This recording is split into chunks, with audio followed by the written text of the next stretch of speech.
Today, in the Smart City Community Club, we are talking about healthy buildings and workspaces. We are uh, going deep in this conversation because it's so impactful to people, especially as we're thinking about what this post pandemic world looks like. Um, we've been chatting about a couple things. Melissa, who is dubbed by her picture and her description right now in the text. Hopefully, I'm saying that right. She asked a really simple question of, "Are we doing? Have I heard of or have I heard? Have I done anything to improve the HVAC in order to make the space more healthy?" So I can circle back around to that. But because we have made some changes and are actually getting some good results from that thus far. In addition to that, we've been talking about activity based work, which allows for mental health improvement and allows people to actually feel more fulfilled at work. So, giving people that autonomy to choose where they work, how they work. Within a facility, and that includes hybrid, right? Like if you're working from home, what that remote um, hybrid structure looks like, flex work, as our sponsor on the podcast would say.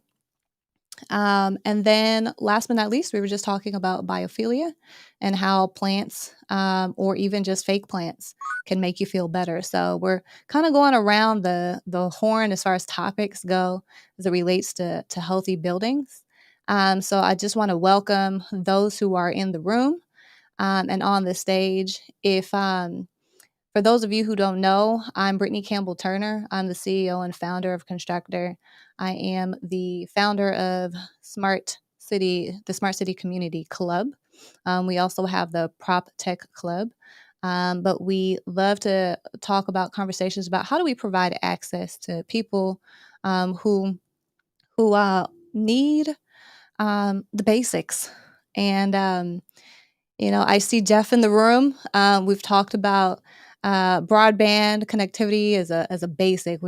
And I mean, right now we're just talking about what does healthy mean in a facility. It could be as simple as clean water. It could be as simple as clean air. The basics of what do you actually need. So, with that, we are streaming. We are on YouTube. We are on Facebook, Twitch, Twitter, and LinkedIn. But I invite you to be part of the conversation. I'm going to pass the ball here to Marcus to quickly introduce yourself. Hi, my name is Marcus Turner. I get inspired by healthy workplaces sometimes by some of the things that Brittany suggests and even brings into the home. A lot of these projects and healthy workplace solutions, she experiments on herself first, and then tries to bring it to the team. And I think that's a wonderful way to be able to see if these things are affecting your way of life and being able to show up more effectively in your work. Thank you, Marcus. Jubei, if I'm saying your name correctly, please introduce yourself and anything that you'd like to share as far as an interest on the topic. And we're certainly open to discuss. I definitely shared a number of topics that we could go down the path of, but please introduce yourself. Hey all, Jube here out of Cleveland, Ohio. Construction. I had some experience in construction, a little bit like regulatory and building inspector, and for a couple states, and I do manufacturing now. I'm in that life too. So I took the skill set from here and applied it here, and it looks like it's pretty much the same in my mind. So happy to like talk more about it. But like my mind right now takes me down the line of air quality. I like the idea that all the old homes had all this old insulation and stuff like that. There's got to be opportunity to make it easier to clean that up and make it, if asthma, I have family with that. That shit's real. If you're going to have to keep on bringing in new equipment, it'd be nice to just upgrade the infrastructure as well. That's it for now. Thanks, Jubei. Yeah, we can dig into that. That's a good that's a good topic. Yeah, changing out the insulation, and yeah, there's lots of people with I think the right way to say it is autonomous diseases. So not just asthma, but anything outside of that it can be caused by environmental factors. So Amarali, please introduce yourself and share your comments around what you might want to investigate in this conversation today around healthy buildings. Hey, Brittany. Hey, Marcus, and Juve, and everyone in the audience. Interesting conversation again, Brittany. Um, I don't know. My first thought when I think about a space and specifically workspace would be to should be healthy. Um, it should be healthy in terms of the water that they have, the air that people breathe, to the point where it's even healthier in terms of the seating arrangement, where it should have good amount of lighting. It should have good amount of, like, I mean, windows. I mean, a lot of us, we don't appreciate the the goodness that windows bring to our life. Because whenever I'm done, I'm you know I've worked too much. I would just go up to a window and just look outside. And to me, that's a healthy thing to do. So just small things, I think, when you talk about workspaces, that's sort of where my mind goes to. But then again, I think it's more broader than that. Obviously, people have certain disabilities that needs to be catered to. So those two.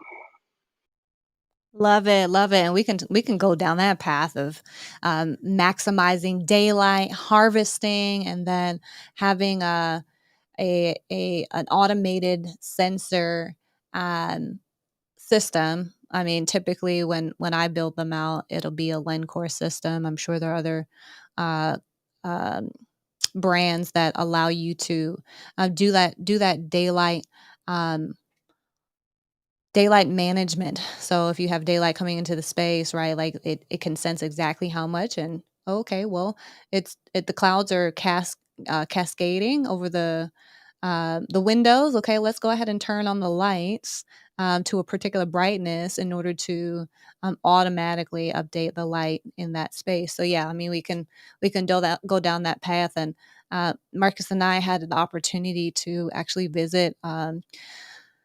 It is now number 2 on the list of the most sustainable buildings in the world, but we can definitely talk about that more deeply. So thank you for that suggestion here, Amarali. Nastasia, welcome to the stage. Welcome, welcome.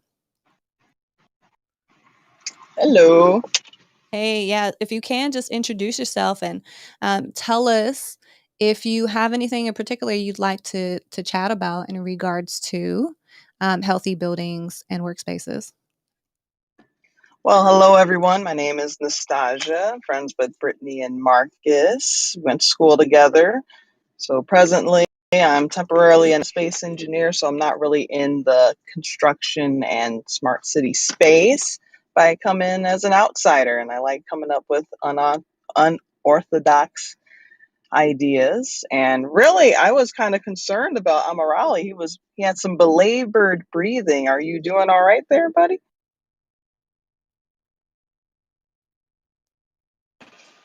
Oh, thank you, Anastasia. I'm just working out, so that's probably the reason. Thank you. That's so sweet of you. Yeah, I'm just gonna lift some iron while I'm on talking about healthy buildings. I gotta build myself, you know. I agree. I agree. I admire that. Admire that. I mean, I always find how architecture has evolved over time, right? Like, you think of what's that lady? What's the name? Zahad. I forget what her name is, but amazing architecture, and it typically follows like this organicness, if that's You're even a talking word. about Zaha Hadid.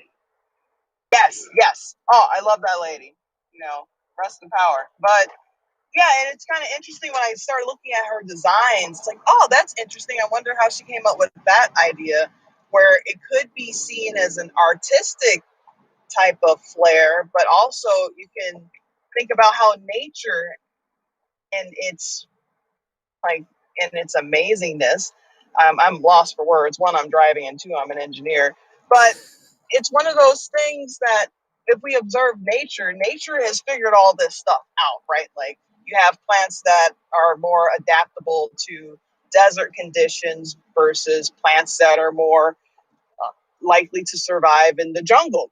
Like there's one of these plants that I cannot stand because I don't like seeing plants with leaves with holes in them.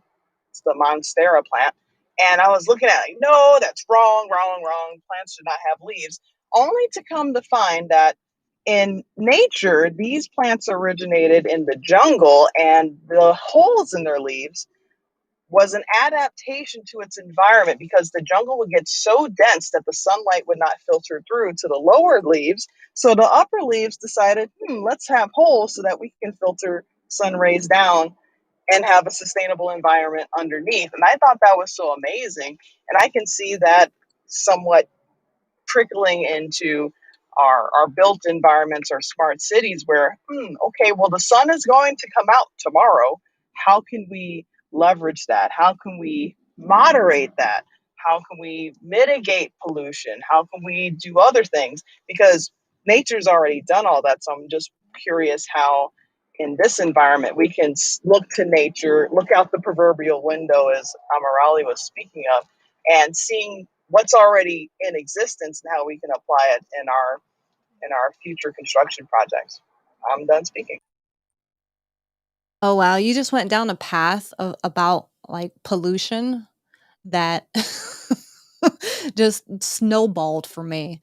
Um, because, I started out this conversation, sharing a little bit, nostalgia, and I guess and everybody who's in the room, sharing a little bit about just kind of my passion and where it comes from around healthy buildings in the first place. Um, I was sharing that I grew up with asthma. I was that sick kid all the time, and my parents would have to stay up late with me because I would have an asthma attack, and they would have to make sure that I calmed down and sit up and make sure that the my respiratory was working well, and I was calming down. Like they would always ask me, do we need to go to the hospital? Like, is this time where you need to go get on the, I don't know if it's called like a respirator, but like we would do that, and it was not fond memories.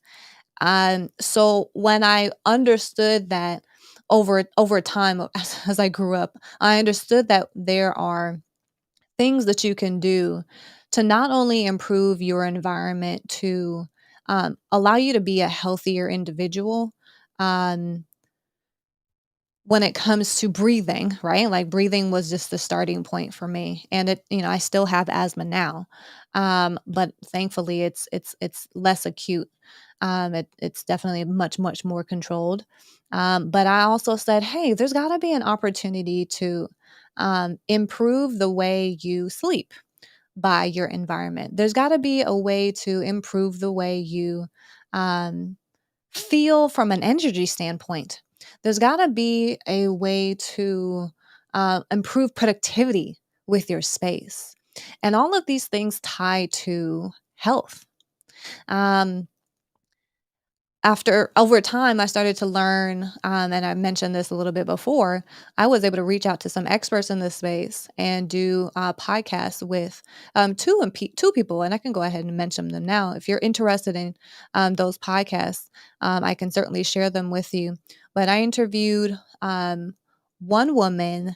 Her name is Lee Stringer, and she actually has a book called The Healthy Workplace. And I started to learn about how your environment can impact your mental health.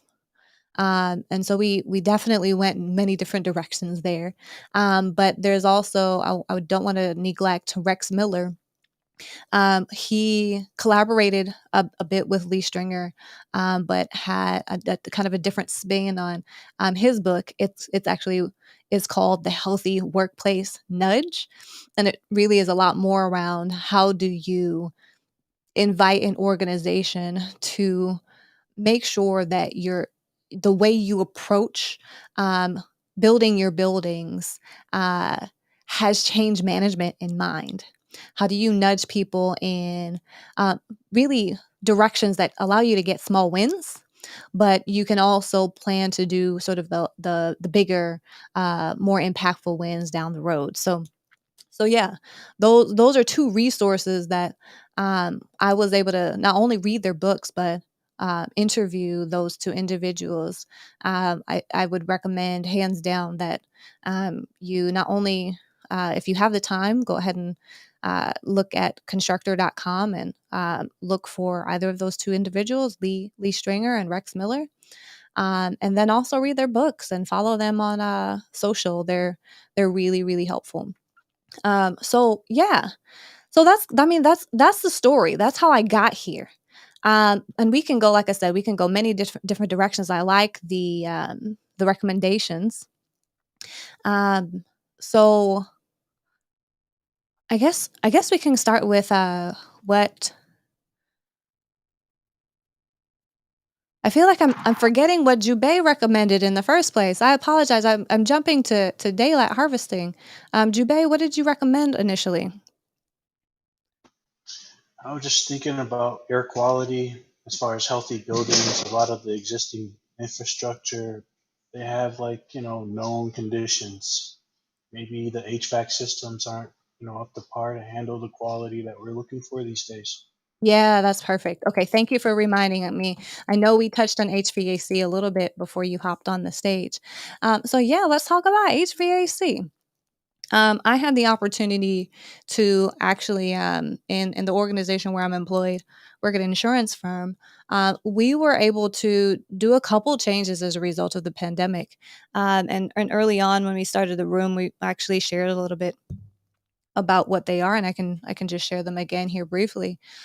We were able to add in bipolar ionization.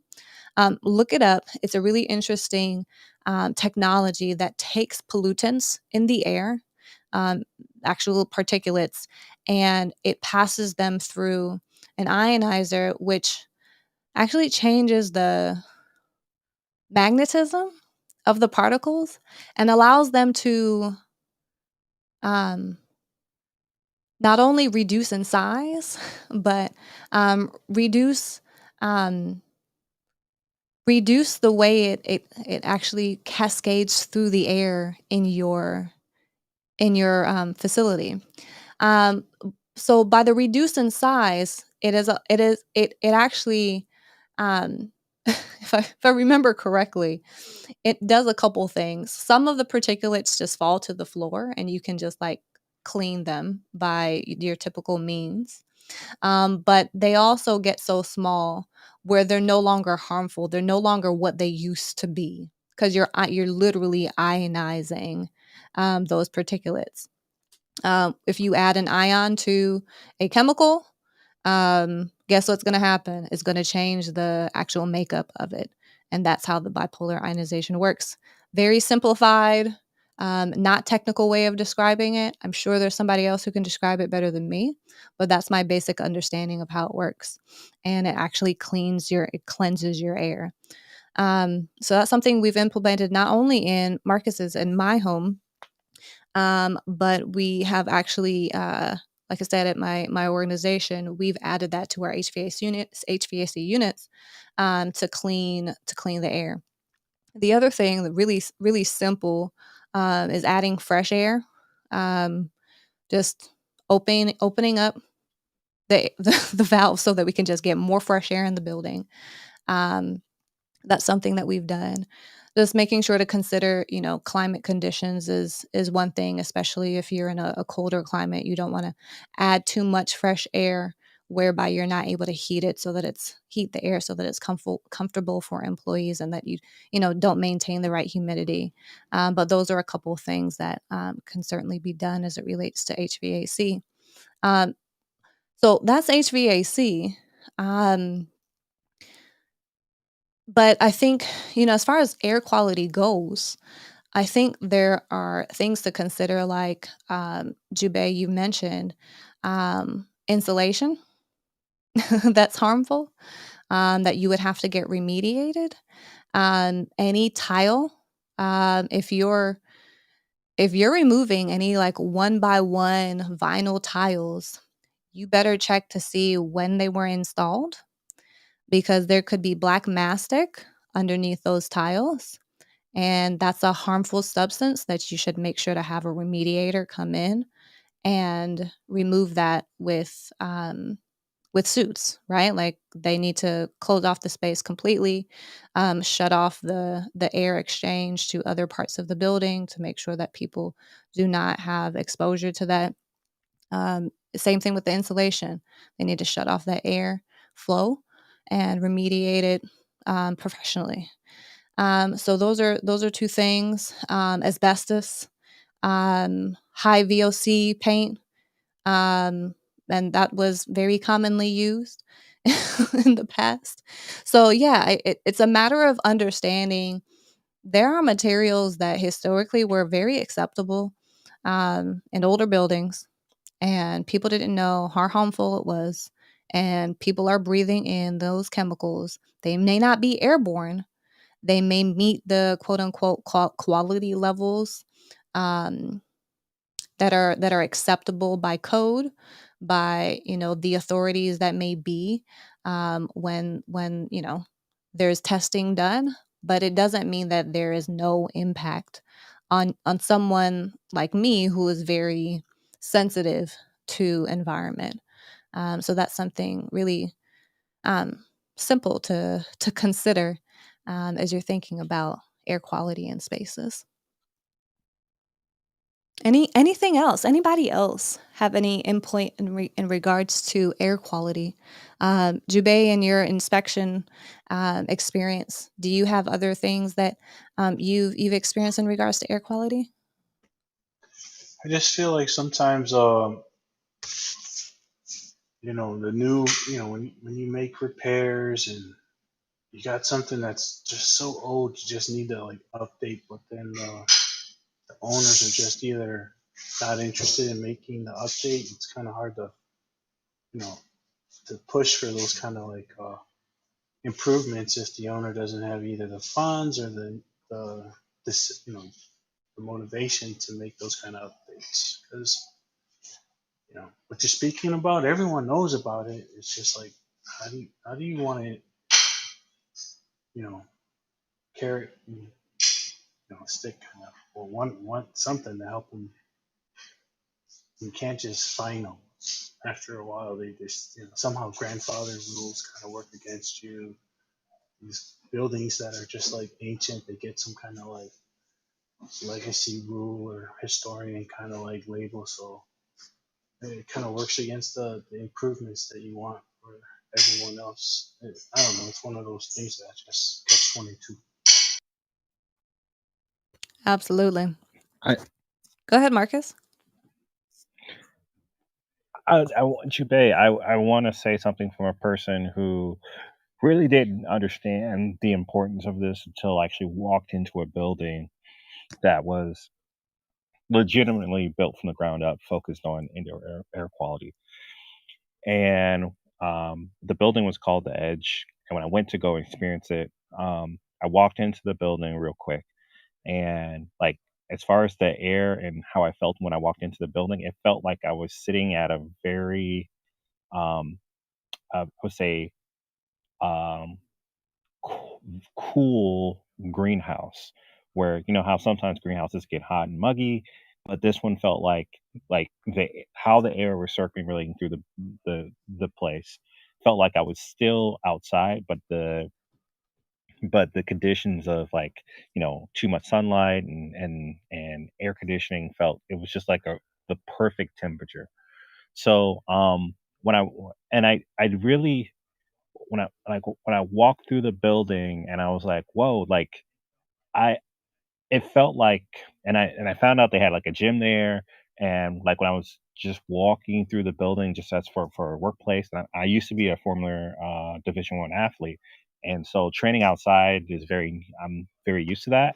And but when I came indoors, sometimes we were in like I've trained in some pretty bad places where we trained in the places that were like underneath like underneath the bleachers, and so that's like all concrete around you, no sunlight coming in.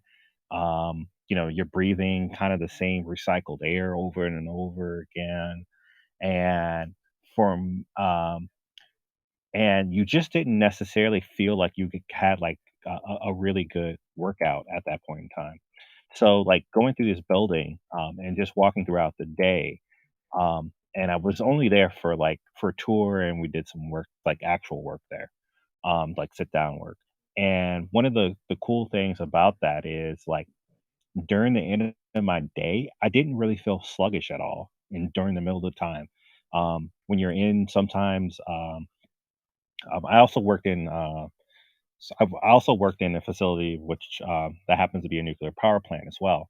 So when I compare those experiences, like when you kind of in one of those places or like a warehouse or an office for a long period of time, personally for me around like 1 o'clock, 2 o'clock, I kind of feel really sluggish and just kind of like not very effective and just want to go home or wish I could take a nap.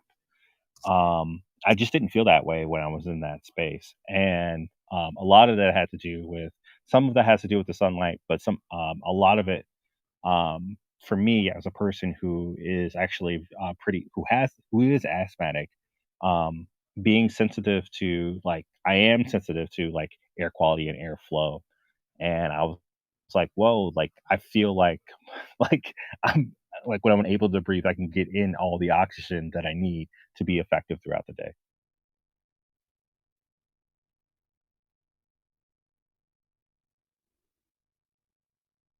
Thanks for those examples, Marcus. You kind of gave the two extremes, right? Like bad airflow, really, really old materials being utilized and not updated in the nuclear plant because, well, change takes time to make decisions, right? Like it just takes decisions on changing particular things in the nuclear space.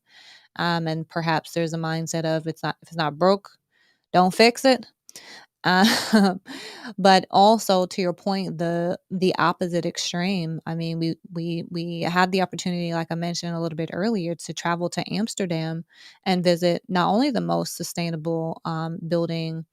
It used to be the most sustainable building in the world. Now Bloomberg and London has bypassed it. Um, but yeah, it it's also, integrates technology, and it's also one of the smartest buildings in the world. And so I think that combination is a really interesting, mix that allows for you to understand how inhabitants are navigating through the space and what their needs are, based upon, well, oh, if you have more people populating in a space, you're gonna need more airflow. Um in order like where Amirali is working out right now, there's going to need to be more airflow in that gym, in that fitness gym, for people to feel comfortable, and have a productive workout, than it would be in a space where people are not being physically active. So it's being aware of not only the ASHRAE code, and the requirements under code, but not just the minimum requirements, but also the aspirations, if you will, for designing spaces in order to improve indoor air quality. So I think the Edge is an excellent example, and I'm happy to have experienced that space. Um, the humidity was perfect. The air quality was perfect. Um, the temperature was great. And to your point, Marcus, I felt energized, even though it was like a little bit warmer than typical like workplace spaces. It was, I felt energized being in the space. People from all over the world apply to work at Deloitte, who's the major tenant there, simply because it's at that building. Now there are other tenants there, but I mean, the driver is the building. They know it's amazing to work within. So that tells you something for sure. I do want to welcome Anthony to the stage. Welcome, Anthony. Good to see you. Hey, good to see you guys as well. I know you've been taking a little break here and there, so we haven't seen you as much on Clubhouse, but we are having a really fun conversation about healthy buildings. And we've gone down a couple different paths here, but we've been taking some suggestions from those who are on stage on what to talk about. We just went down the path of air quality and HVAC. Jubei suggested that he has a construction and inspection experience here. And sometimes there's not an incentive to change old buildings because it costs money sometimes. And it's easy to get some stuff that's unhealthy just grandfathered in. It might even be a historic building, and people want to preserve some of the unhealthy stuff, unfortunately, right? And it may meet code and may meet regulatory requirements, but man, as somebody who's asthmatic and somebody who is very sensitive to environment, me personally, I've always considered what are those what's ethical, right? Like what's ethical actually like down the road. So if you have any additional thoughts here on the air quality, I'm sure you do with your IoT experience. Um, I'd love to hear from you, Anthony. Yeah, so that's a major topic when we're talking about smart buildings and finding ways to improve their energy efficiency, improve indoor air quality. But when it comes to the building owners and building property management companies, what's their motivation to spend money on solutions that they natively generally, not for the masses. I mean, generally speaking, most of them do not spend money that they might not get a return on their investment for years down the road, unless they absolutely have to, or unless there's um, regulation or codes passed where they have to make changes because it's an investment asset, and sometimes they don't hold on to them forever and might turn over the building and sell it in a few years. So they're not terribly concerned about making it the best building or the most efficient or the healthiest building. But you do have ones that are looking to improve the quality of their buildings. You have new construction where you have owners that are looking for a competitive advantage, a modern feel, and something to attract new customers to move from where they're currently at to reside in a new building. So, when we're talking about indoor air quality, as you mentioned, people who are asthmatic or have upper respiratory ailments, um, indoor air quality makes a big difference. Um, I was just reminded from a colleague about indoor air quality, and it was funny because it was something that we talked about years ago, probably about 10 years ago, where we were in a room, and actually, there were a couple of rooms that they had incredible ventilation and incredible filtering of the air, and it was in a refrigerated room, and the temperature was below, I think it was probably about 20 degrees Fahrenheit. And when you breathe out air, you normally would see your breath as you exhale out through your mouth, and you would see the cloud of air that you exhausted from your body. But when there's no particles in the air, you don't see your breath even in that cold temperature, because the moisture coming from your body when you exhale has nothing to attach to, no particles in the air. So that actually tells you how many particles are in the air normally, and that's why we do see our breath when it is cold out. Um, and that's where there's lots of improvements that can be made, but we just have to have the right value proposition and motivations to get building owners and property management companies to really start investing in these new technologies to make the buildings healthier for people that reside in them, either live in them or work in them.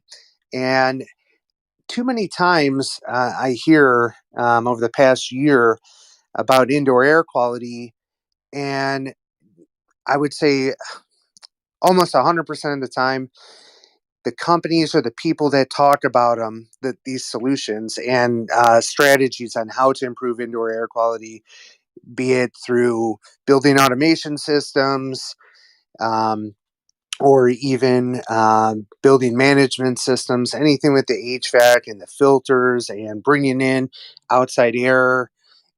Most of them don't ever mention also monitoring and understanding the outside air quality. Um, because as you see, if we've seen all the forest fires out on the West Coast. If the outside air is not clean and not healthy, do you really want to bring it in at any given time just so you could say you're bringing in outside air into a building to try to improve the indoor air quality? If you don't understand and don't monitor the outside air, you wouldn't know that. And sometimes you could bring in even worse air into the building. So I would just mention understand air quality as a whole, outside and indoor, and that will help you create the best strategies to improve your indoor air quality when you're using things like a building automation system to control the inside temperatures, your damper controls, your filters, and so forth. My name's Anthony. I'm stopping there. Yeah, thanks for bringing that up. I know I shared a little bit earlier about, to your point, the outside air. Is that something that we've done where I'm employed? We've increased the fresh air intake, and we call it quote unquote fresh air.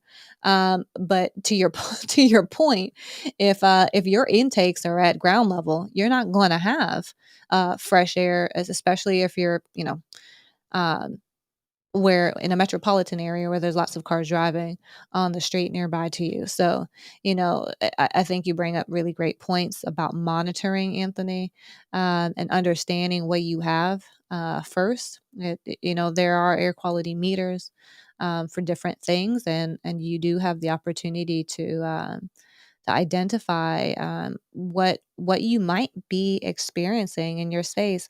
I know I've done a test. It's a long time ago, actually now, where done a couple of tests actually. um, there was a test I did a long time ago when I was in my parents' home. Marcus, you probably don't even know this, where we were reviewing the air quality, but the way we did is we opened a test um, beacon, if you will, where the beacon had like a testing beacon for that could occupy have some liquid occupied in there. So there was a solution that we put in there, water based, where you sat it there for a week, and throughout the week it would pick up whatever is in your space, and then you send that liquid off for testing. I don't remember exactly what that was covering, but like there's a test that you can do that. There's another one that I've done recently, and I was just looking for um, if there's any asbestos in my home, actually, because we have a house that was built in the 60s. And I was just concerned that, there could be that. There could be, rodent remains, or, I know that in Wisconsin, there's a lot of hunting. I don't know if there's anything like that transpired in this house. I just wanted to make sure we had clean air, and it was actually a vacuum test. And we like had to vacuum different areas. Oh, mold was the other thing. Mold is huge, right? Like that's a very, very impactful challenge that lots of people face. And you can vacuum in particular areas and see if there are mold spores, and identify, like, okay, is this an actual thing that could provide negative air quality for you? So, I mean, if you're interested in tests, I'm sure like those are two that I know of. I'm sure there are plenty more out there.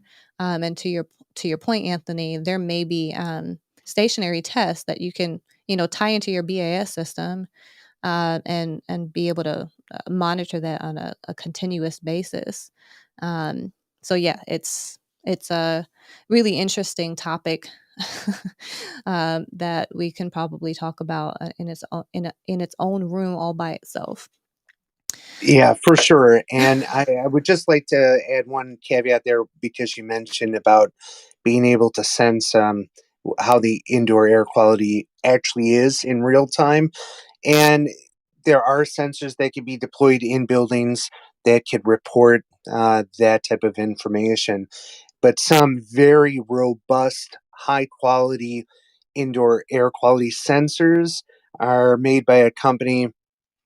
Just to give them a shout out, I get no kickbacks or anything from this. Gray Wolf Sensing. They have great sensors that you could use and do assessments and audits on indoor air quality in buildings, and can even be used, the reports that they give from these sensors, to help towards certification in some of the building certification standards out there, like Fitwell, Reset, Well, and so forth. And there's many others. So if anyone is interested in conducting indoor air quality testing or evaluating any buildings that you may do work in, check out Gray Wolf Sensing. They have some great options for you to look into.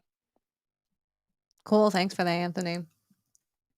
All right. So we touched on a number of topics here, and you know what, Marcus, what we may do is extend this out week to week on from some of these topics that people wanted to talk about.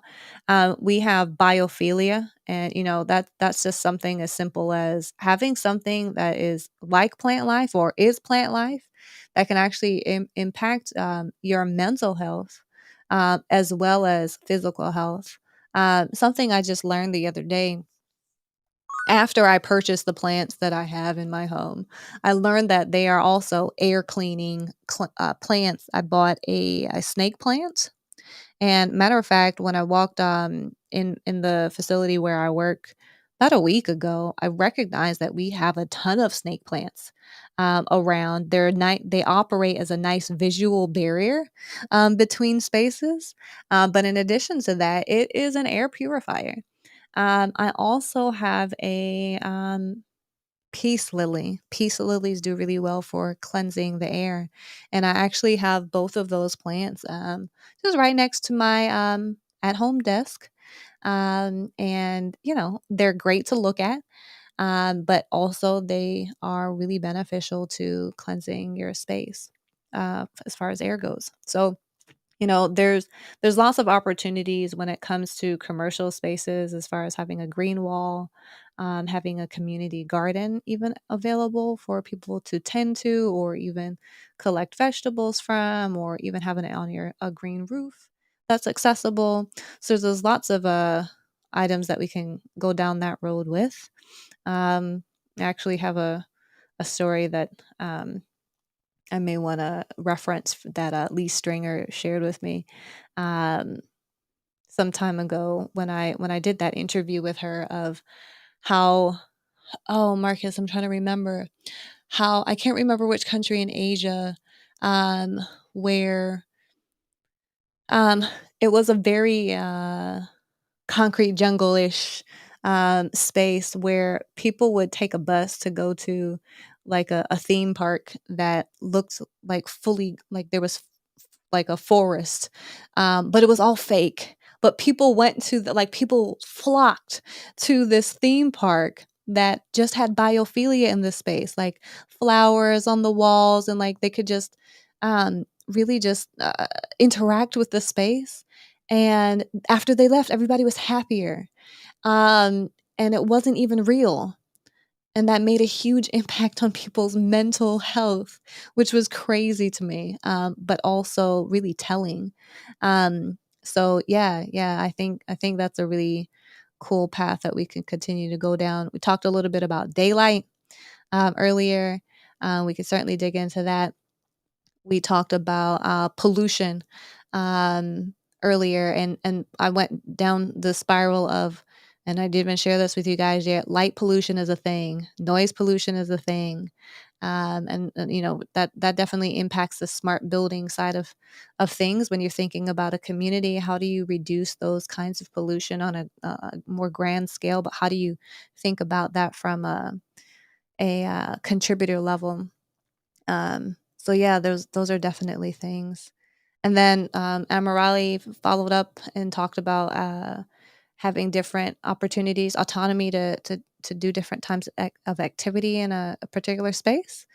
So yeah, I think those are the topics that, again, we can go down any one of those. If people have questions who are in the audience that want to ask them, if you're out there and you're watching the live stream that we're doing today, I'm happy to take questions if you want to pop them in the chat. Fortunately, I've had the opportunity to either design some of these elements into spaces. Also, Anthony, with his smart building experience, has the opportunity to um, take into account a lot of these things that we're talking about.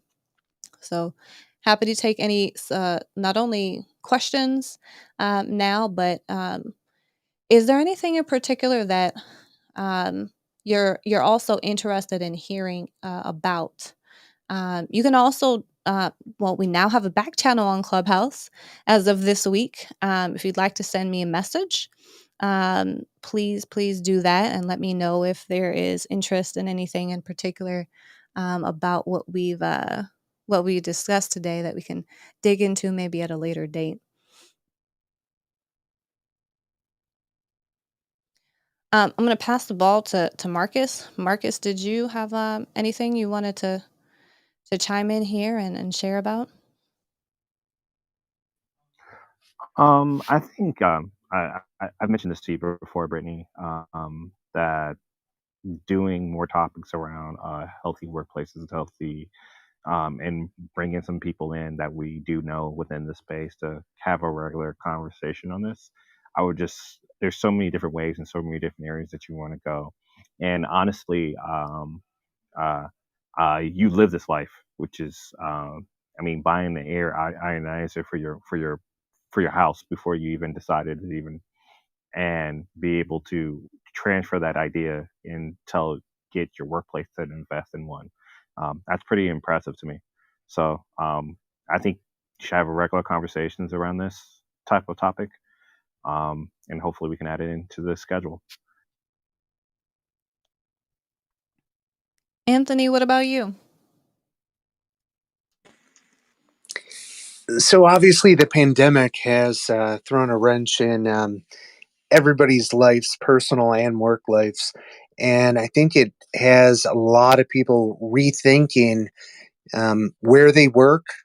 If it's actually conducive uh, to doing work well, or working from home, how that's going, how their workspace at home has changed, and they realize, they either have to add stuff or take away, and the same in the workspace. So when a lot of buildings lost tenants and a lot are coming back, they're not coming back at 100%.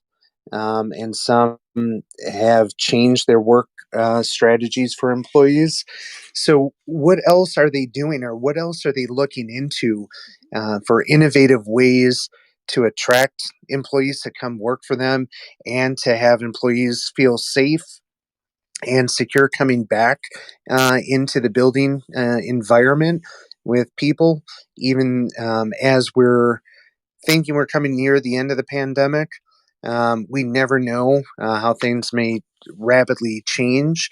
So, what can we do to change and to be more modular and to be more adaptable based on the tenants in the building? And that could be employees, or it could actually be the employer that is the tenant occupying part of your building. So, there's a lot of options out there. There's a lot we could talk about. in future episodes on what strategies are available for people to look into and what they do and what benefits that they provide. One's, everybody's been used to the standard desk and cubicle, fluorescent lighting in buildings.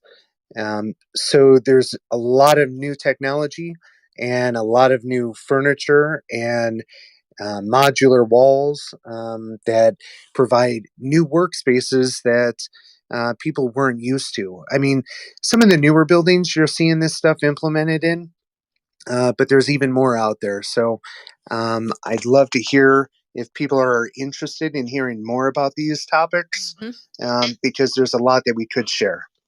Anthony, that's been my life for the past 9 months.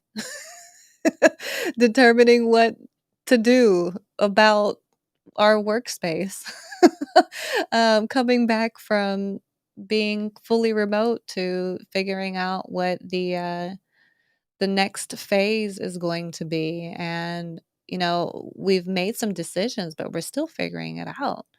I'm actually part of a really great group. It's called the Workplace Mosh Pit. If you guys are interested in learning more about that, I can pass you on to a gentleman. He does join our rooms from time to time, David Gray. He commonly has those mosh pit conversations on Friday afternoons, but it's really people who work in this workplace space in regards to like designing spaces for their employees and making these kind of plans. I mean, I can bring in a ton of folks who are thinking about this, planning for this, strategizing for this, thinking about the impact. So, yeah, Anthony, that's a huge, huge one. And to your point earlier today, I think before you popped into the room, we talked about how activity based work spaces, flex work opportunities, they actually impact your health. They impact that autonomy, the ability to choose where you're working in order to do your best work, in order to be the way you need to be collaborative with the individuals that you're working with. Those are the kinds of things that actually help you to be more mentally healthy and be more fulfilled. And I've had conversations with people who can, reference those actual sources for research that prove this, which to me is still mind blowing. But at the same time, it's it's not so much when people have choice about what they do and how they do it. Oh my goodness, it provides fulfillment. So, yeah, that we'll make that a topic in this smart building smart city space, because when we think about how the cities operate and how we collectively respond to how we're coming back for the pandemic, spaces are going to change depending upon what these companies choose to do for their employees. Cafes may be more populated when people are wanting to have an impromptu meeting because it's closer to their home than they are to their office. So there's going to be a shift. I mean, co-working spaces, that there's definitely going to be an uptick in use for that. Man, we can go down the rabbit hole for that. So, great, great, great topic. In the audience, Melissa, Maiwand, Keith, Nick, Fatima. Hopefully, I'm saying your name correctly. Um, we'd love to we're actually getting ready to wrap up here now. We've been here for a little over an hour, and I think that we've gotten a really great topics to kind of dig into in our next discussions. We spent a ton of time on HVAC and air quality and touched on a couple of other things, but um, yeah, if you have specific things that you enjoyed about this conversation and or you feel as though we can spend some time digging into as it relates to healthy buildings, workspaces, and just healthy communities in general, please, please either raise your hand, come up on stage and share, or put it in the back channel if you're on Clubhouse. You can send that to me. As well as if you are watching us on live stream, feel free to put it in the chat. We will take your suggestions on what we can take forward in our conversations on Wednesdays in our Smart City Community Club.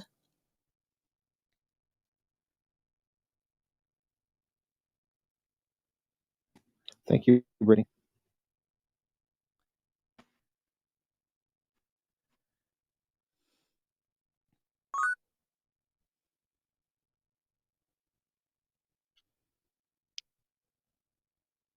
Hey everyone. Keith, welcome up to the stage. Thanks for joining us. Happy to see you in our rooms more regularly. So, yeah. What do you have to say? I don't know if anyone mentioned this, but I guess having buildings with access to public transit is also a good thing. That way, people are able to, like bike or take a walk more consistently. 'Cause I know a lot of times in like office buildings stuff like that, it's like it's only accessible via car.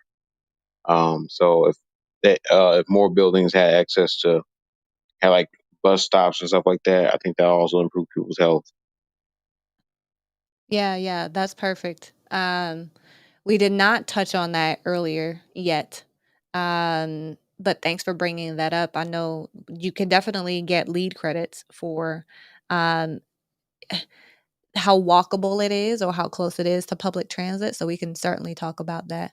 That's a community focus as Did well. Yeah. also mention bike lane stuff like that, like stuff for bikes and stuff like that. You did not, but that is definitely something that's tied to what you're describing. Yes. Okay, cool. Thanks for the suggestion, Keith. All right. So, I'm gonna just thank everyone who was able to participate in the conversation. It's to me, this is always fun. I always enjoy our rooms on Wednesdays. Um, we meet here every week at 5 p.m. Central. We do have regulars who join us. Anthony, we want to make you a staple because you have so much to offer here, and you always have great suggestions of people to pull into the conversation. So let's invite some experts into the room and make it a more robust conversation here moving forward on Wednesdays. For those of you who are also interested in property technology and construction, we do also have the Prop Tech Club, and we are meeting tomorrow morning, starting at 6 a.m. Eastern time. And we will be having a robust conversation. We always do at the Lean Construction Round Table. So if you're interested in joining that club, please just click on my face when you're on the Clubhouse app and scroll down to the Prop Tech Club. It is a blue icon. Join that club and sign up for the upcoming the upcoming rooms, the room discussions that we're having. So with that, I'm really excited to continue the rest of the week. It's been an amazing week so far, but I will let you guys go. Have an amazing evening. Thanks, everyone. Have a good one. Thank you, Brittany. Thanks.